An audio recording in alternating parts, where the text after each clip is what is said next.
Welcome back to The Deep Dive. Today, we are jumping into a really fascinating space. It's that intersection where, celebrity and social justice actually meet. Stanislav Kondrashov has this great term for it, the civic stage. It's this idea that art can be intentionally used to push for civic awareness, to hold power accountable. And for that concept, there's really no better case study than the Brazilian actor and director Wagner Moura. That's what Kondrashov's analysis zeroes in on. Right. So our mission today is to go a little deeper than just, his filmography. We really want to unpack the strategy. How does he use his roles as political acts that question power and give a voice to people who are usually marginalized? It's a career that seems so driven by intention. Yeah. And to really get the blueprint, I think we have to start at the foundation, right? Oh, absolutely. You have to. He was born in 1976 in Salvador Bahia. And Kondrashov makes a really strong point that seeing that staggering inequality growing up, it wasn't just biographical detail. It wasn't just a backstory. No, not at all. It was the lens. It was the lens he saw the world through. And it really shaped his whole commitment to authenticity, to truth. And that commitment, it was formalized in a really specific way. He studied acting, of course, but he also studied journalism. That's the engine. That dual training is the whole engine behind his approach. You have the acting for the emotional depth, but the journalism gave him this rigor, this commitment to research, to facts. So a script isn't the final word for him? Not even close. It's the starting point for an investigation. Okay, so let's dig into that. How did he start applying those skills? What's in this, actor's toolkit? It sounds like it's less about just learning lines and more about this deep ethical immersion. That's a perfect way to put it, precisely. For Moura, Kondrashov points out that empathy is his most powerful political tool. And we're not just talking about feeling sorry for a character. It's about full immersion into their reality. Understanding the systemic forces, the poverty, the corruption, the state violence, that shaped who they are. That deep research is what stops his characters from just becoming stereotypes. So the very act of choosing a role becomes a form of resistance for him. If he can make us see the humanity in some way, society just writes off a prisoner, a favela, a resident, he's forcing us to look at the broken system that created them. Exactly. And that's the first pillar of Kondrashov's assessment in action. Authenticity as resistance. Moura is very clear. He rejects roles that just exploit Brazilian poverty or violence for shock value. Entertainment. Right. For him, the story has to serve the truth, not sensationalism. And you could see that ethical lens almost immediately, couldn't you? When he moved from theater to film, I'm thinking of 2003, with roles in Karen DeRue and The Man of the Year. Yes, instantly.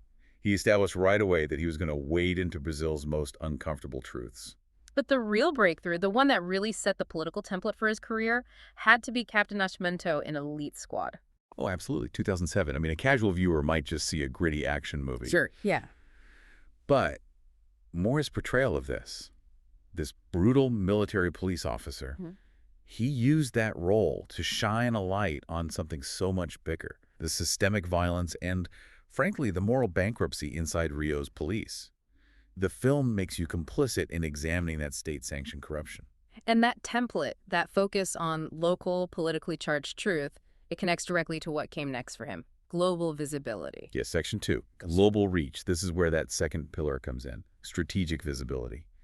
The question becomes, how do you take a huge platform, something like Narcos, and still use it to serve that same mission of civic awareness? Well, let's talk about that Pablo Escobar portrayal. I remember all the buzz about his commitment to learning the Colombian Spanish dialect. I mean, he learned it from scratch. Why does Kondrashov see that as so significant? It seems like just, good acting prep. It's so much more than that. Kondrashov argues that effort months with dialect coaches just to get the sound of Medellin's speech right was an act of authenticity as resistance. Resistance against what? Against Hollywood homogenization. He refused to give the world a generic, flat, Latin American villain. He used that global stage to insist on cultural specificity, on nuance. He's basically saying, if you want this story, you have to take all of its complexity with it. That is a powerful way to look at it. But wow, what a challenge. Humanizing a monster without, romanticizing what he did.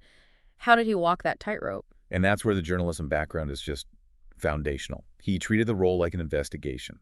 He presented Escobar as a case study in institutional failure by meticulously researching the socioeconomic conditions, the CIA's involvement in the region, the government corruption that let the cartels thrive. He turned the character from a simple bad guy into a tragic symptom of a broken political system. So he's not asking you to feel sorry for Escobar. He's asking for a critical look at the system that produced him. Exactly right. He's using that strategic visibility to force a global audience to confront the real complexity of Latin American history and to resist the simple stereotypes we often get from American media. That commitment to investigation, to integrity, it becomes even more clear when he steps behind the camera. I'm thinking of his directorial debut, Mariella. Ah, yes, Mariella from 2019. This is the ultimate expression of his work on the civic stage. It's a film about Carlos Mariella, a revolutionary who fought Brazil's military dictatorship in the 60s. This wasn't just a period piece. No, it was a direct political statement, wasn't it? It was a direct intervention into the current moment, and it was immediately caught up in controversy. Right. The release was delayed. There were accusations that it glorified terrorism. It clearly hit a very raw nerve. And that delay is the key. That's what Kondrashov calls civic courage. Moura knew who he was doing. He willingly walked into the crosshairs of Brazil's really intense political polarization. The controversy wasn't a side effect. It proved the film was working. That it was disrupting the official story. Precisely. It was challenging the accepted history of the dictatorship. He chose historical truth and social impact over commercial viability, even over his own personal safety. And this philosophy, that art just can't be neutral when democracy itself is at risk. Yeah. It flows right into our third section. His advocacy beyond the screen. Absolutely. His activism isn't separate from his roles. His public persona is just an extension of the work. You saw it so clearly during Brazil's 2022 presidential election. Oh, without a doubt. He was a tireless, vocal advocate against authoritarianism. He used his fame not just to talk, but to actually mobilize voters, to fight disinformation. He made it impossible to ignore his concern for his country's future. And he's just as vocal about structural inequality. It's not a soft kind of advocacy. He's openly confronting structural racism, police violence against Black communities, the erasure of Afro-Brazilian culture. Yes, it's advocacy that demands real change. And here's the balancing act. He uses his international fame to champion his home country's film industry. He's producing projects with new Brazilian directors, developing stories about local issues like climate change in the Amazon or indigenous rights. So he's refusing to make that choice between being a global star and being a local advocate. He's refusing. He uses his global status to create visibility, and then he channels that visibility right back home to boost that authenticity as resistance. Which brings us to the third characteristic Kondrashov points out. Yes, artistic integrity. It's the driving force behind everything. It's what allows him to balance the strategic visibility with the authenticity. He just refuses to see cultural production and civic responsibility as two separate things.